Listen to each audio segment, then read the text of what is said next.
Sveiki, jau gruodžio 7 diena ir aš kviečiu prisiminti istorinius šios dienos įvykius. Pirmiausiai paminėkime 1764-uosius, kuomet Rusijos imperatorė Jekaterina II iš Vokietijos pirklio Johano Gockovskio įsigijo flamandų ir olandų tapybos darbų kolekciją. Tai buvo įkurtas Ermitažas meno ir kultūros muziejus Sankt Peterburge. Tai vienas didžiausių ir seniausių muziejų pasaulyje, kuriame yra daugiau kaip 350 salių ir apie 60 000 eksponatų.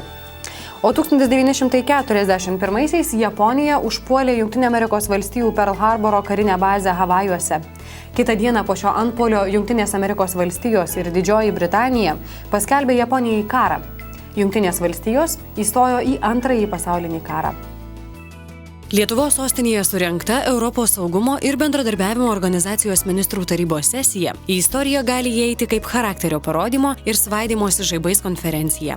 ESBO pagal savo prigimtį yra sutarimo, konsensuso organizacija, tačiau jau ne vienus metus vykstanti ministrų taryba nepriima jokių esminių sprendimų, jokių esminių deklaracijų kokiais nors visiems svarbiais klausimais. Svaidymosi žaibais forumas, pavadinta publikacija Vilniaus dienoje. Partijos mis tik iš biudžeto praneša Vilniaus diena. Seimas neprieštaravo prezidentės pateiktam siūlymui uždrausti verslo įmonėms finansuoti partijas. Taip pat pritarta apribojimai fiziniams asmenims duoti pinigų politinėms jėgoms. Respublikoje skaitykite, kad Lietuvą galėtų išgelbėti muitai, kurių nebus. Vakar valstybės kontrolė pranešė, kad Lietuva iki šiol nežino, kokia yra jai priklausančio turto vertė. Statistikos departamento duomenimis, visas valstybės turtas 2010 m. gruodžio 31 dieną sudarė 163,5 milijardų litų. Palyginti su praėjusiais metais jis buvo sumažėjęs 1,5%. Tačiau įvertinus valstybės skolas, aiškėtų, kad galbūt mums nebeliko ir to deklaruojamo 150 milijardų.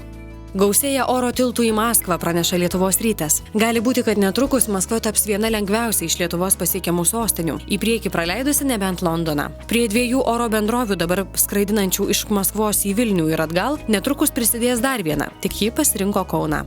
Lietuvos ryto skiltyje Rinkos pulsas pasakojimas apie užmojį knygas pasiūlyti veltui. Knygų leidyklų šeimininkai ir bibliotekininkai stojo į skirtingas barikadų pusės. Vieni įsitikinę, kad autorių teises saugančio įstatymo pataisos žlugdytų lietuviškų knygų leidybą, o kiti nė neabejoja, kad jos apsaugotų viešą interesą.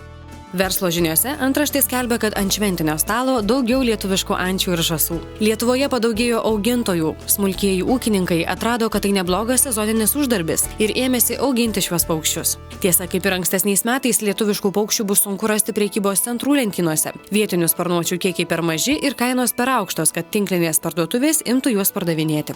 Taip pat Respublikoje rašoma, kad Lietuvos krepšinio federacija pergalės sieks ir dovanomis. Sekmadienį Ispanijoje Tarptautinės krepšinio federacijos centrinės valdybos nariai nuspręs, kurioje šalyje kitų metų Liepos 2-8 dienomis turėtų vykti atrankos į olimpinės žaidynės krepšinio turnyras. Kad FIBA vadovams būtų lengviau apsispręsti, Lietuvos krepšinio federacijos vadovai juos pamalonins simbolinėmis dovanomis. O dabar susipažinkime su Vilniuje eksponuojamomis parodomis. Galerijoje Meno niša šią savaitę eksponuojama grafikės Nijolės Šaltenytės darbų paroda, pavadinta Kita pusė, kurioje dailininkė pristato naujausius grafikos kūrinius. Juose oforto, akvantikos technika, subtiliai ir tuo pačiu atvirai perteiktas jautrus žvilgsnis į supančią aplinką, moters pasaulį.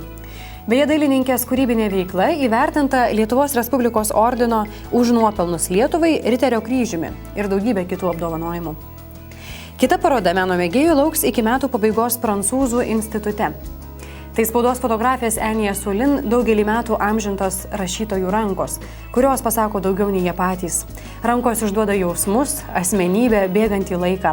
Fotografijai rankos yra kažkas labai intimaus, jos išduoda žmogaus charakterį ir gyvenimo būdą.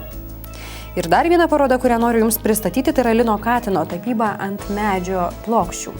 Nuoseklus tapybos chuligano Lino Katino abstrakcionizmas atsiskleidžia netikėtų rakursų. Labanoro gamtos įkvėpta vyno kalba grakščiai liejasi klasikinėse akvarelėse. Subtilūs pustoniai, mistinės rytų filosofijos užuominos bei lietuviški motyvai sukuria koliažą, kuriame tikrovė tampa vizija, realybė, fantazija. Parodą galite apžiūrėti Lietuvos Aido galerijoje.